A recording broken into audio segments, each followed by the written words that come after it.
Salam, bugün sizinlə maddə miqdarına aid ətraflı yazılı cavab tələb olunan tapşırıqları işləyəcəyik. Birinci sualda qaz qarışığının tərkibini vermişdir. SO2 və metandan ibarətdir və kütlələri AA. Bu deməkdir ki, eyni qramda götürülür. Biz bilirik ki, 1 mol SO2 64 qramdır. Özü də burada vermişdir bunu. Yəni metanı da 64 qram götürməliyik. Metan isə 16 olduğuna görə artıq 1 mol yox, 4 mol götürəcəyik ki, kütləsinə AA deyə bilək. Yəni eyni deyə bilək. Sonra deyir ki, qaz qarışığının orta molyar kütləsini, birinci orta molyarı tapaq. M orta bərabər M1 nü1, yəni 1 vur 64 üstə gəl M2 nü2 bölək nü1 üstə gəl nü2. Bunu hesablayacağıq. 128'i 5'e bölürük. Bu da edir 25,6. Birinci cavabımız budur. İkincide ise qarışıqda metanın mol payını. Qarışıqda görürük ki 5 mol qaz var. 5 molumuz 100%'dir. Metan ise 4 moldur. Biz de bilirik ki 5'te 4 80% deməkdir. Metanın da demək faizlə miqdarı oldu 80%. Növbəti sual. İkincidə 4 mol amonyak qızdırılması zamanı 20% parçalanmıştır. 4'ün 20% parçalanıb. Demək 4'ün 20% 0,8 mol deməkdir. Onda belə çıxır ki 3,2 mol da parçalanmayıb. Bunu yadımızda saxlayırıq. Amonyakın parçalanma reaksiyasını yazırıq. Parçalanan tapdıq ki 0,8'dir, yəni 20%. Biz bilirik ki 2 mol amonyak parçalananda 1 mol azot və 3 mol hidrogen qazı alınır. Onda 0,8 mol amonyak parçalananda amonyakın yarısı qədər, yəni 0,8'in yarısı qədər. Yəni 2'dən 1 alınırsa 0,8'in 0,4 mol azot qazı. Hidrogen isə demək 1,2 mol. Çünki 1 həcm 4 isə 3 həcm 1,2. Yəni biz 0,8 mol amonyak sərf edən zaman 0,4 mol azot qazı ilə 1,2 mol hidrogen qazı aldıq. Bizə deyir ki, alınan qaz qarışığının ümumi mol sayını. Reaksiyadan sonra alınan qaz qarışığı həmişə artıq qalandır və əmələ gələndir. Artıq qalan 3,2 mol parçalanmayan amonyak, əmələ gələn isə 0,4 mol azot və 1,2 hidrogen. Bunların ümumi molu eləyir 4,8 mol. 0,4, 1,2 və 3,2 mol. Yəni birinci də cavab 4,8.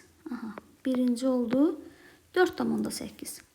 Sonra deyir ki azotun kütləsi. Azot da görürük ki 0,4 moldur da. 0,4'ü vuracağım. Azot qazının kütləsi 28'e.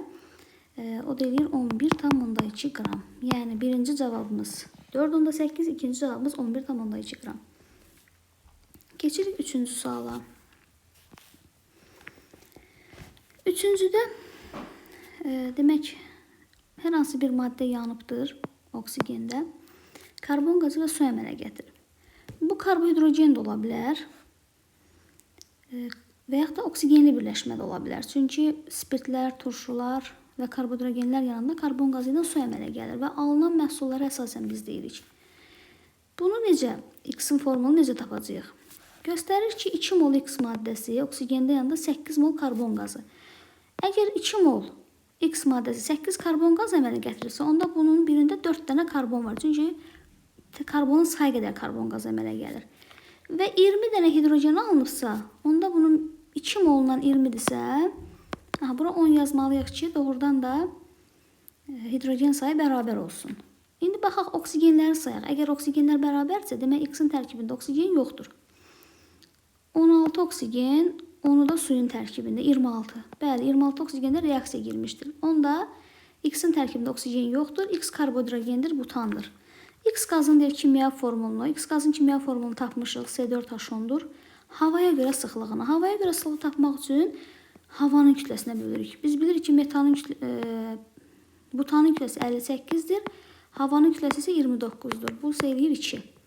Yəni ikinci cavabımız 2'dir. Dördüncü sual. Qrafikə əsasən reaksiya tənliyin tərtibidir.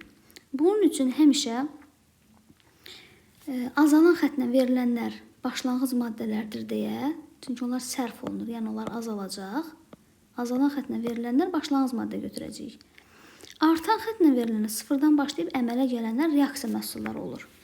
Burada da azalan xətlə verilən A ilə B-dir. Yəni A ilə B reaksiya girərək əmələ gələn sıfırdan əmələ gələn məhsullar D ilə C-dir. Tənliyi yazdıq. Sonra deyir ki, və X-i müəyyən edin. X nədir? C-nin artıq qalan miqdarı. Biz buna qarşıda tarazı qatlığı deyəcəyik. Baxaq, bizim A maddəmiz başlanğıcda 12 qramdır. Yəni 12 qram götürmüşük, 6 qramı qalıbdır. 6 qram. Onda belə çıxır ki, sərf olunan 6-dır. Aha, A sərf olunub 6 qram. B isə 10 qram götürmüşük başlanğıcda. İlkin demək qatlığı və yaxud da başlanğıc kütləsi 10 qramdır və tam sərf olunub. T oxuna dəyirsə tam sərf olunub. Yəni B isə 10 qram reaksiyada sərf etmişik. Və biz bu reaksiya nəticəsində 16 qram maddə sərf etdiyimizə görə 16 qram da maddə almalıyıq. Və buradan görsənir ki, D maddəsinin kütləsi 12 qramdır. C-yə isə X deyir. Və biz də bilirik ki, bu alınan maddə 16 olmalıdır. Onda belə çıxır ki, X bərabər 4. Biz X-i tapdıq. Bizdən də soruşur reaksiya tənliyi. Reaksiya tənliyi A plus B alındı, C plus D kimidir. X-in də qiyməti 4-dür. 5-ci suala baxırıq. X qazının molyar kütləsini soruşur. Bir də orta molyar kütlələri soruşur. Əvvəlcə qarışığa baxaq. Qarışığın tərkibində verib bizə NO2 və X maddəsi verib. Hər hansı bir X qazı. Qarışığın kütləsi NO2 və X qazıdır. Qarışığın tərkibi. Sonra deyir ki, molekul sayı 3,1 10^-23-dür. Yəni mol sayı 0,5 moldur. Biz X maddəsinin molunu bilmirik, amma NO2-nin molunu tapa bilərik. NO2-nin bir dənəsi, yəni MrNO2 14 və 32, 46 qramdır. Əgər 9,2 veribsə, demək 0,2 mol götürür. Çünki 0,2-ni 46-ya vuranda 9,2 eləyir. Və ümumilikdə də bunun molu 10,5 olduğuna görə, deməli bizim X-imiz 0,3 mol olubdur. Yəni bizim qaz qarışığı 0,2 mol NO2-dən 0,3 mol X maddəsindən ibarətdir və ümumilikdə 0,5 moldur. Bunun kütləsi 0,2-ni 46-ya vuranda doğrudan da 9,2 edir. Bunun isə 0,3 X maddəsinin bütöv kütləsini 4,8 qram verir. Onda biz MrX-i tapa bilərik. Əgər 10,3 molu 4,8-dirsə, onda 1 mol olacaq 16 qram. Biz X maddəsinin molyar kütləsini tapdıq. Birincini tapmışıq. İndi orta molyar kütləni tapacağıq. M orta bərabərdir M1/1, yəni 0,2 böl 46. 9,2 üstə gələk M2/2. 0,3 vur 16, yəni 4,8. Bölək νu1 0,2 və νu2 0,3. O da bərabərdir. Demək 9,2 ilə 4,8-i toplayırıq və 0,5-ə bölürük. Bu eləyir 14. 14-ə 0,5-ə böləndə 28 qram. Orta molyar kütləni də 28 tapdıq. İkincidə də cavab 28-dir. Birincidə 16-dır, ikincide 28-dir. İndi 6-cı suala baxırıq. 6-cı sual çox sadədir. 2 mol hidrogendən və 3 mol oksigenden ibarət qarışıqdır. Orta molyar kütləni soruşur. 2H2 və 3O2. Orta molyar hesablayanda bilirik ki, yenə M1/1, yəni 2 vur 2 üstə gələk. M2/2, 3 vur 32, bölək νu1 üstə gəl νu2. 100 böl 5, bu 4'dür, bu da 96'dır. 100, 100'ü də 5'ə böləndə, bir dəqiqə, hidrogenə görə, əvvəlcə A-nı soruşur, orta molyar kütləni. 100 bölək 5, bu eləyir 20. Yəni birinci cavabımız 20-dir. Hidrogenə görə sıxlığını hesablayanda da DH2 bərabərdir. Eyni qayda ilə gedəcək. Yəni νu1 üstə M1 νu1 M2 νu2 bölək νu1 üstə gəl νu2 vurulsun 2. 1 mola görə 2-yə bölürəm, 2 mola görə 4-ə, 3 mola görə 6-ya, Yəni hidrogena görə ıslıq tapılanda mollar nəzərə alınır. 5 mola görə 10-a bölürəm. Ona görə də 100 böl 10. Burada da cavab 10 edir. Yəni 6-cıda birinci cavabımız 20, ikinci cavabımız isə 10-dur. İndi 7-ciyə baxırıq. 7-ci sualda nə deyir bizə?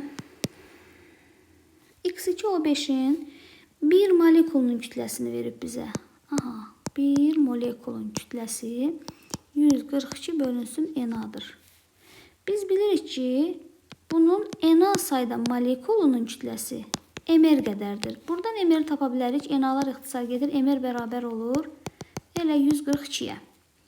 Yəni 2x plus 80, çünki 5 dənə 16, 80 edir. 2-də x-i də bilmirəm, 2x kimi saxlayıram. Bərabər 142-yə, buradan x də bərabər 31-ə. Bizdən soruşurdu ki, A mR idi, yəni 142.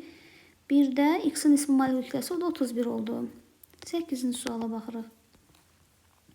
8-ci sualda deyir ki, V həcm hidrogendir, bir də V həcm tritium izotopudur. Bunların həm hidrogenə görə, həm helyuma görə sıxlığını tapın. Hidrogenə görə sıxlığı hesablayanda V1, M1, yəni ki, V vuraq 2, üstə gələk V vuraq 6, çünki bu tritium 3 ilə hesablayacağım. Protium isə 1 ilə hesablayacağım. Bölək 2V, yəni V üstə gəl V. Və hidrogenə görə sıxlığını tapanda 2-yə də böləcəm. Bu da eləyəcək 8V böl 4V. Bu da bərabərdir 2. Amma helyuma görə tapanda yenə eyni qayda ilə gedəcəm. Amma bu səfər vuracaq 4-ə. O da eləyəcək 8V böl 8V elə cavab 1 edəcək. Yəni birincidə cavab 2, ikincidə cavab 1-dir. Bu 8-ci sualı fərqli yollarda işləmək olar. 9-cu sual. 9-cu sualda deyir ki, qaz qarışığının tərkibi hidrogen və amonyakdan ibarətdir. Hansı nə qədərdir bilmirik. Və onların molunu tapmaq üçün bizə proton və neytron sayından istifadə etməyi göstərib. Bizə deyir ki, protonu 26-dır, yəni burada cəmi 26 proton var. Neytron isə 14-dür. Biz bilirik ki, yalnız azotun neytronu var və hər azotun 7 neytronu var. 14 neytron olması üçün bu qarışıq 2 mol amonyakdan ibarət olmalıdır. Və hidrogen molunu tapmaq üçün artıq proton sayından istifadə edəcəyik. Bir amonyakda neçə proton var onu hesablayırıq. Hər azotun 7 protonu var. Hər hidrogenin də 1 protonu var. 3 hidrogen, 3 proton. Yəni 10 dənə proton bir amonyakdadır. 2 amonyak olduğuna görə 20 proton var burada. 20 proton. Onda belə çıxır ki, 26 olması üçün 6 proton da hidrogende olmalıdır.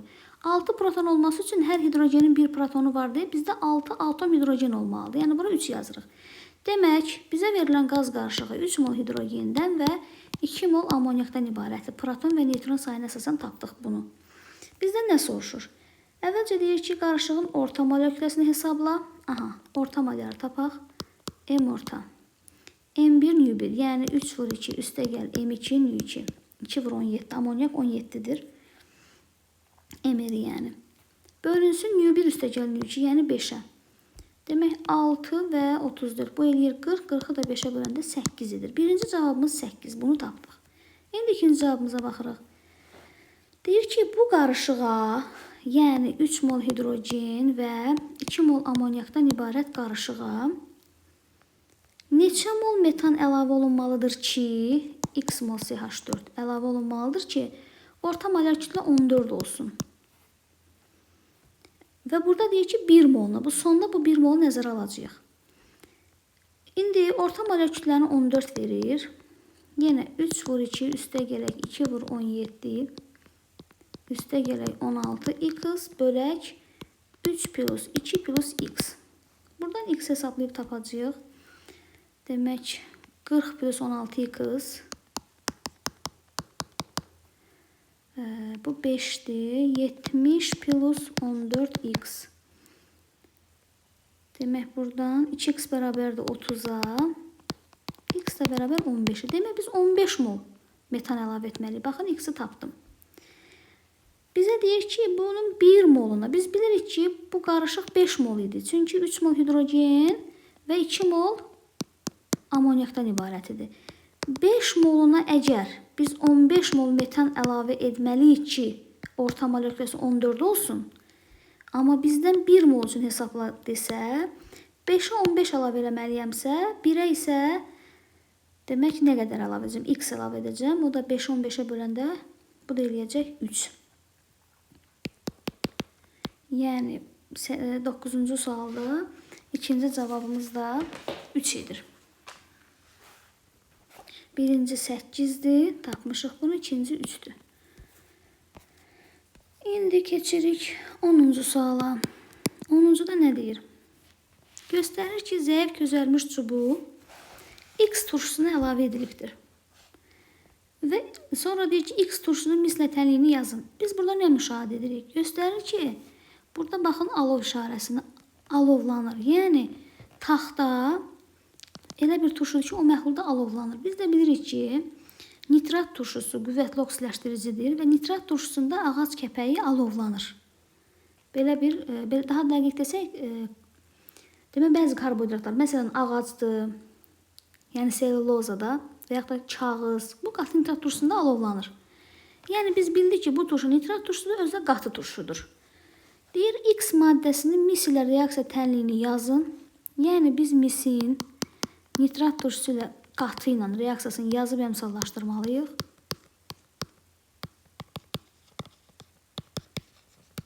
Bu oksidləşmə reduksiya reaksiyalarına əsasən əmsallaşacaqdır. Mis 0-dan müsbət 2-yə gəlir. Azot müsbət 5-dən müsbət 4-ə gəlir. 2 elektron. O birisi azot müsbət 5-dən, azot müsbət 4-ə 1 elektron. Əmsallarımız 1-i yazıram mis 2 müsbətə, 2-ni yazıram azot müsbət 4-ə. Azotumuz 4-dən oldu deyə nitrat turşusuna 4 yazıram. Hidrogen 4 oldu, suya 2. Mislər bərabər. Oksigen də 4 dəfə 3-ün 12 dənədir. 2 dəfə 3 6, 4 də bu 12 də bu 12. Hər şeyimiz bərabərdir burada. İndi bizə nə deyir? Deyir ki, N mol misin X turşusu ilə reaksiyasından ayrılan qaz ilə 2 mol hidrogen sulfitdən ibarət qaz qarışının orta molekül kütləsi 38 qram olarsa N-i tap. Biz bilirik ki, buradan ayrılan qaz NO2-dir. İndi misi də bilmirik nə qədər mis var. N mol deyir sadəcə olaraq. Yəni X mol NO2 ilə özü deyir ki, 2 mol hidrogen sulfidin orta molekül kütləsi 38 olarsa bölünsün X plus 2 bərabər 38. İndi biz buradan bunu hesablasaq, daha doğrusu biz burada məsələn N-dən 2N qədər alınır da, 1-dən 2 alınırsa N-in 1 götürsək, N-in yerinə 1 qoysaq 2 vurur elə 2 eləyir. Ona görə də biz elə bunu N kimi saxlayaq. Yəni X-in yerinə elə yazacağım 2N. Yəni 2N mol sayda NO2 ilə 2 mol H2S-in orta molekül kütləsi 38-dir. Buradan da hesablasaq, demək 92N üstə gəl 34 bölək 2N plus 2 bərabərdir 38-ə. Buradan da hesablasaq N edəcək 0,5. 10-cuda demək N-i tapın, N də tapdıq 0,5. Birinci şərtdə də bizdən bunu soruşurdu. Tənliyi yazıb əmsallaşdırmağı tələb edirdi. Növbəti sual. 11-ci suala baxırıq.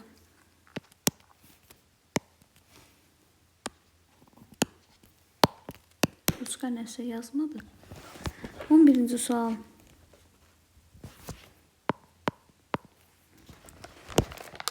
İzomadda vermişdir. X izomaddan formulu. Molunda 0,2 verir. Deyir ki, 0,2 mol X maddəsinin tərkibində demək nə var? 4,8 qram karbon var. 0,4 qram hidrogen var. Amma oksigeni vermir. Oksigen də deyir ki, M qram oksigen var. Və deyir, bunun emeri də X'in emeri 90 qramdır. Emer X bərabər 90 qram. Bunun bizə verdiyi budur. Biz əvvəlcə bu maddənin tərkibinin karbon, hidrogen və oksigen olduğunu bildik. Çünki özünün verdiyi şərtə görə. Biz bunu 1 molla ifadə edək. Çünki emerin bizə veribdir. Biz əgər bizə deyir ki, 0,2-nin tərkibində 4,8 qram karbon varsa, biz 1 molla, yəni 5 dəfə artıqla götürmüşük. 0,2 molda 4,8 qram karbon varsa, birində 24 qram karbon var. Karbonun da bir dənəsinin ayırı 12-dir deyə, onda karbonun sayı 2 olacaq. Eyni qaydada yenə, elə birinci 5-ə vuracaq da, çünki molu 5 dəfə artıq götürmüşük. Bax, onda 2 ilə vermişdi, biz 1 ilə götürmüşük. Onda 4-ü də 5-ə vuranda 2 eləyir. Və bu 90 qram eləməsi üçün burada M-i yazırıq. Çünki bilmirik M neçədirsə, M qram. Daha doğrusu M qram bilmirik. İndi 90 qramdan çıxırıq bu bəlli olan hissəni. Yəni 24 və 2, 26-nı. Qalır 64 qram. Yəni 64 qram da oksigen var burada. Biz bilirik ki, oksigen bir dənəsi 16-dır. 64 qram olması üçün bu 4 dənə olmalıdır. Yəni biz tapdıq ki, bu birləşmənin tərkibində 2 karbon, 2 hidrogen və 4 oksigen var. Əslində bu oksalat turşusudur. 2 əsaslı karbon turşusu. COH, COH. Yəni üzüm maddənin formulu budur. M-i də tapdıq ki, M 4 etdi. Bizdən həm formul, həm M-i soruşurdu. İndi keçirik 12-ci suala.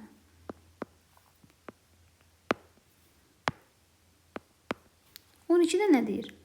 Kristal hidrat vermişdir. 12,8% kükürt var deyə kristal hidratda. Biz bilirik ki, kristal hidratda bir dənə kükürt var. Yəni 32 qram kükürt var. Bunu bizə faizlə ifadə edir. 12,8%. Onda bunun emeri olacaq 100%. Demək, 32 qram 12,8%dirsə, emeri 100%dir. Buradan hesablasaq, emeri bərabərdir. Bura bir yazsaq, 4, 250 qram. Emeri 250 qramdır bu maddənin. Sonra deyir ki, 36% sudur. Burada N mol su var, yəni 18N. Bu 36%dir. Bütöv birləşməmiz də, yəni 100%-i biz artıq bilirik, 250-dir. Bunu hesablasaq, buradan N bərabər olacaq, bundan bu gedir 2. 500-ü də 100-ə böləndə N edir 5. Aha, N-in qiymətini də tapdım. Bizdən soruşur ki, N-i tap. Aha, N-i tapdıq. Birinci N-i soruşur bizdən. İkincidə deyir ki, X-in atom kütləsini tap. X-in atom kütləsini necə tapacaq? Əvvəlcə yazacağım ki, X-SO4 vuraq. Artıq N yox, 5 dənə su yazacağım. 5 mol su. Və emerini də bilirəm də, tapmışam burada 250-yə bərabərdir. X-in kütləsini soruşduğuna görə 5 dənə su 90-dır. 250-dən 90-ı çıxıram, qalır 160. Yəni X-SO4 də 160-dır. X-SO4 əgər 160-dırsa, X plus 32 və 64. Yəni 96 bərabər 160-a, X də bərabər olur 64-ə. İkinci cavabımız da 64 oldu. Birinci cavab 5, ikinci cavab 64. 13-cü suala baxırıq. Yenə qarışığın tərkibini vermişdir. Qarışığın tərkibi azot qazı və helyum qazlarından ibarətdir. Kütləsidir M qramdır. M. Bu deməkdir ki, eynidir. Biz bilirik ki, 1 mol azot 28 qramdır. Amma helyum isə 4 qramdır. Həm 28-ə, həm 4-ə M deyə bilmirik. M deyə bilməyimiz üçün biz helyum kütləsini 7-yə vurmalıyıq ki, 28, indi M deyə bilək. Heç nə, orta molar kütləni soruşur. Yenə M orta bərabərdir.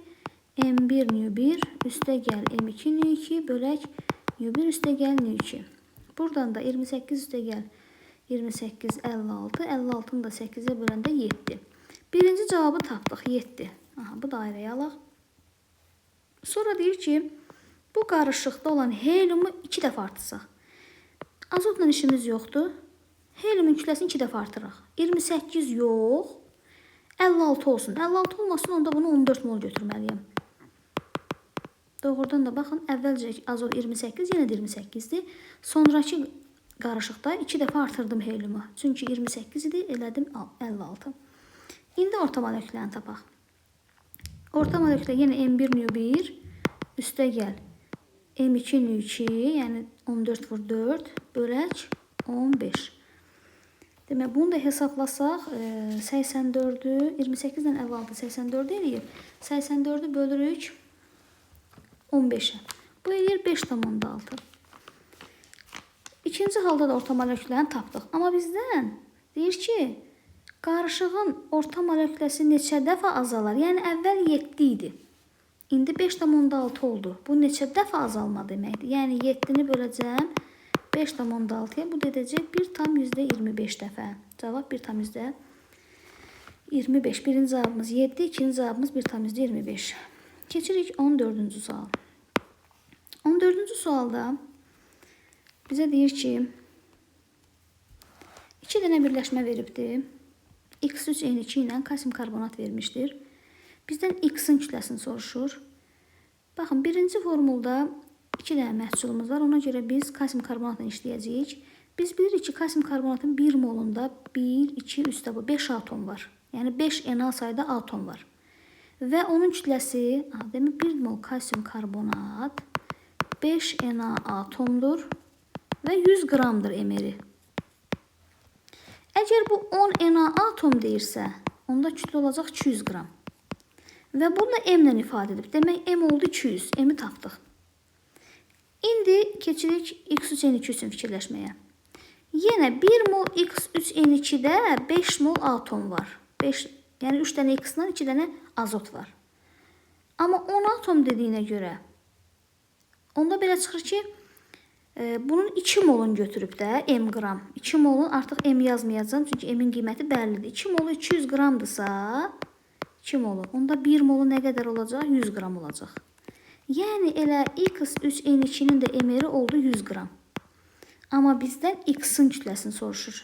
3X plus 28 bərabər 100-ə. 100-dən 28 çıxıb 3-ə bölürük. 72 böl 3, o da eləyir 24. Yəni X-imizin də ayırı 24 imiş. M200, X 24.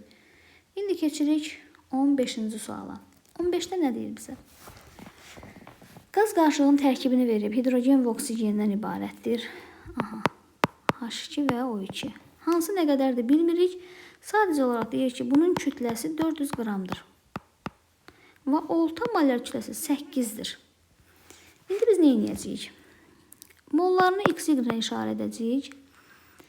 Demək, 2X plus 32Y bölək X plus Y, bunu bərabər edirik 8-ə. Hesablasaq, 8X plus 8Y bərabərdir 2X plus 32Y-ə. 2X plus 32Y-ə. 6X bərabər 24Y-ə. X bərabər 4-ə, Y bərabərdir 1-ə. Yəni, hidrogeni 4 mol, oksigeni 1 mol götürür. Bu eləyir 8 qram, bu da eləyir 32 qram. Doğrudan da bu kütlə eləyir 40 qram. Amma bizə 400 dediyinə görə, onda belə çıxır ki, 10 dəfə artıq götürüb. Artıq bunu 80, bunu 320, indi oldu 400 qram. Demək, nə soruşur bizdən? Hidrogenin kütlə payını faizlə hesablayın. 400 qram ümumidir, hidrogende 80 qramdır.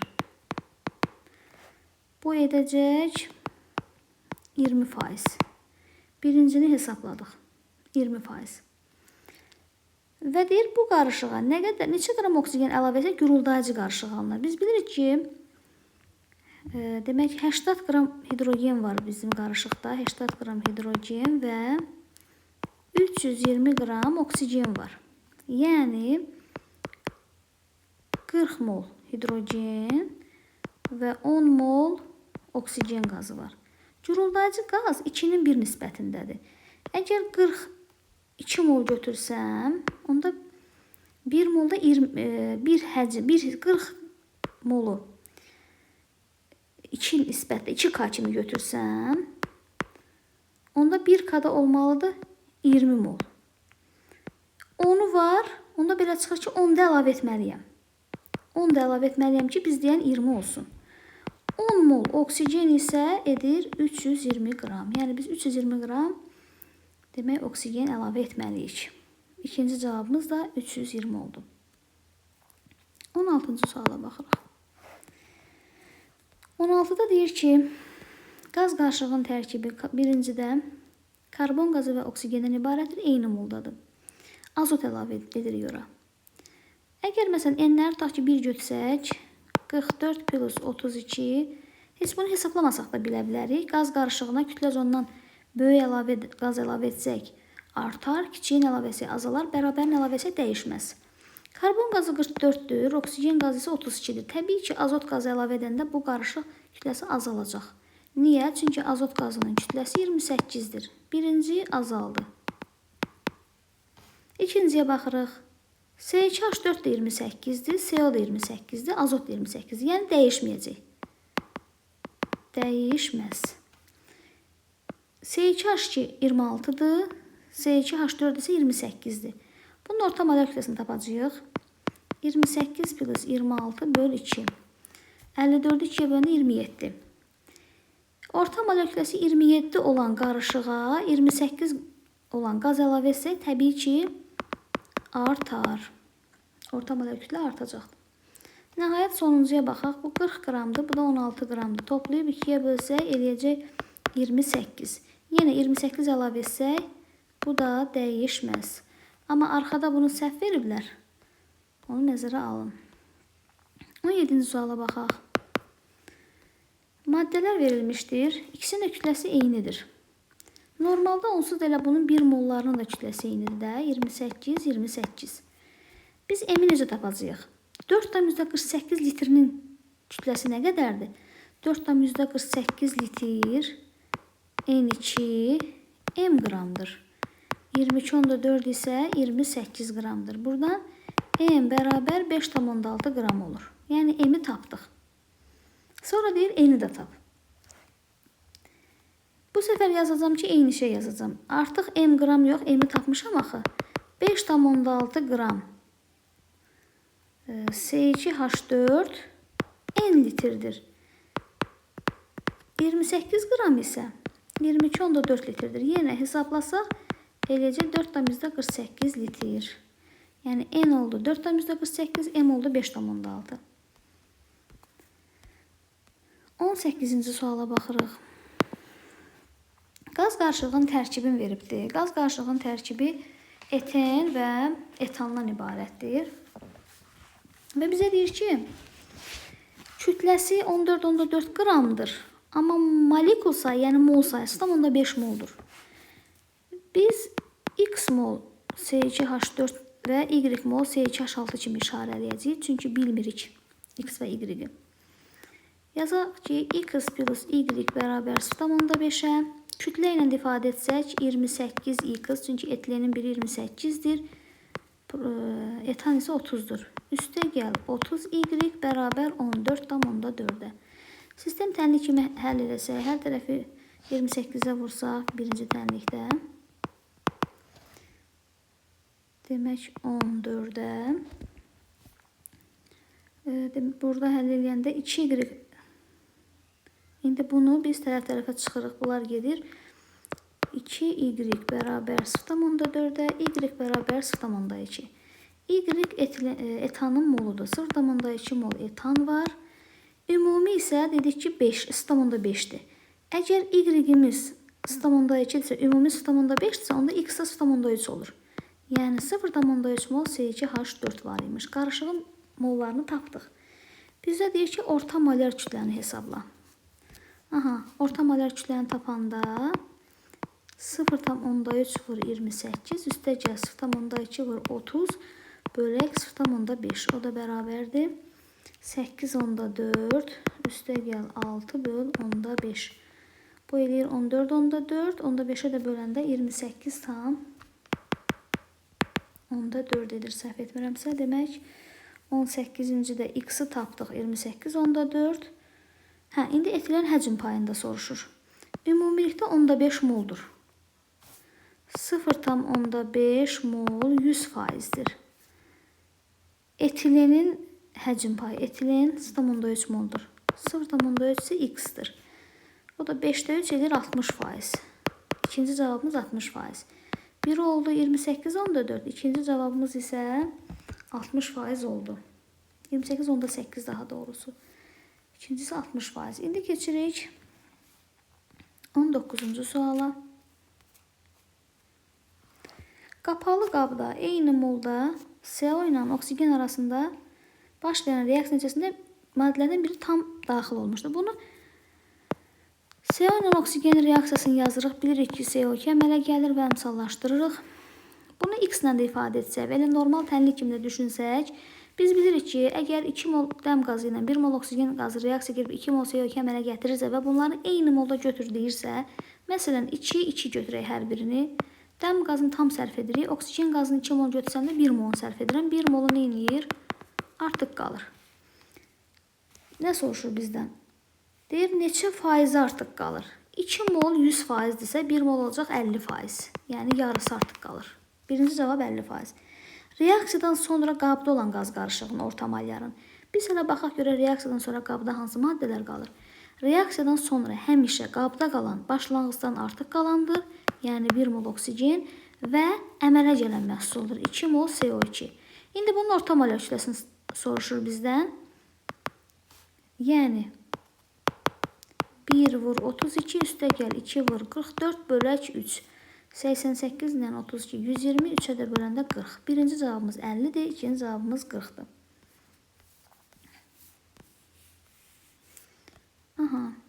İndi 20-ci suala baxırıq. 20-ci sualda qrafikdən istifadə etməliyik. 20-də nə deyir bizə? Bizə deyir ki, A mol XO2-nin miqdarı 5,6 qramdır. Y2-nin miqdarı isə 6,4 qramdır. Dediyi kimi yazırıq. A mol XO 5,6 qramdırsa 1 mol olacaq X plus 16 qram. Bunu hesablayanda 5,6 bərabərdir. A vurulsun X plus 16-ya. İkincini də eyni qayda ilə tapacağıq. Yenə A molu 6,4 qramdır. 1 molu Y plus 32'dir. Buradan da 6,4 bərabərdir. A vuraq Y plus 32. Bir tənliyimiz budur, digəri də budur. Sonra bizə kömək verib burada. Deyir bu elementlər, yəni X ilə Y-in ayırları fərqi 8-dir. Bunu qarşıda həllərdə nəzərə alacağıq. Əvvəlcə neyniyək? Tərəf-tərəfə bölək bunları. Yəni buradan A-nı tapaq hər birindən. Birincidə A bərabər olur 5,6 bölək X plus 16-ya. İkincidə isə A bərabərdir 6,4 bölək Y plus 32. İndi bunları tərəf-tərəfə bölsək, yəni X plus, daha doğrusu bərabərləşdiririk. X plus 16 bölək Y plus 32. Bunları bərabər edirik sanki. Burada isə 5,6 bölək 6,4. Vergülləri atsaq, 0,8-i ixtisar etsək 7 və 8 qalacaq. 8 X plus 16 bərabərdir 7. Demək Y plus 32-yə. Bunu da hesablasaq 8x plus 8 16-ya vursaq 128 bərabərdir 7y üstə gələk 7-nin 32-yə 224-ə. İndi buradan da x-in yerinə burada köməkçi variant verir. X bərabərdir. X minus Y bərabərdir 8-ə. Bax, özü burada şərtdə bizə bunu deyir. Onda X minus Y bərabər 8-dirsə, onda X bərabərdir 8 plus Y-ə.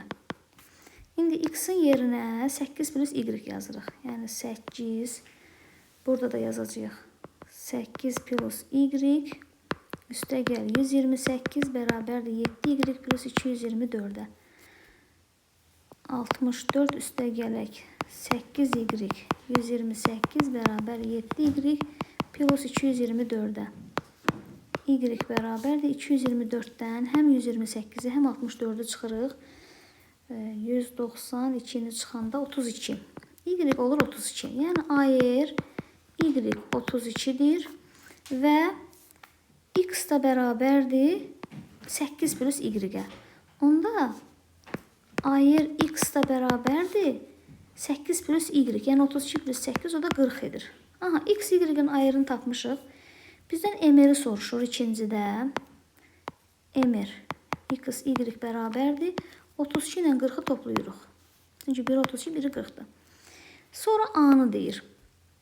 Bunu da tapmaq çox rahatdır.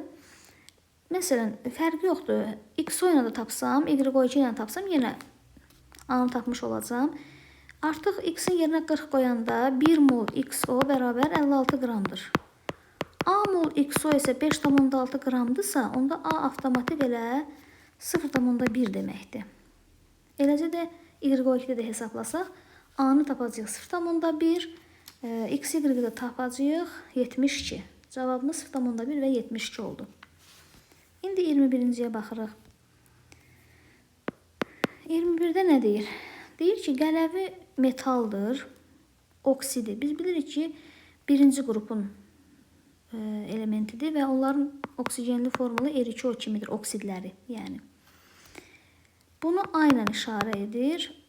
Hidridininki isə B ilə işarə edir. Hidridi də RH tipli olur. Bu isə B-dir.